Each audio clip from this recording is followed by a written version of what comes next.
सस्नेह निमंत्रण सत्कार family restaurant आणि गार्डनचा भव्य उद्घाटन शुभारंभ शनिवार दिनांक 19 डिसेंबर 2015 रोजी सायंकाळी 7 वाजता आयोजित केला आहे। या कार्यक्रमाचे मुख्य आकर्षण सिने अभिनेत्री तेजस्वी पाटील उपस्थित राहणार आहे।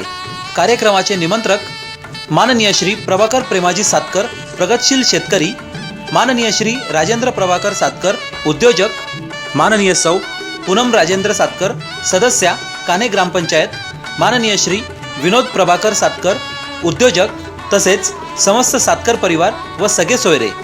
स्थळ मुक्काम पोस्ट काने, तालुका मावळ, जिल्हा पुणे, जुना मुंबई पुणे महामार्ग क्रमांक 4।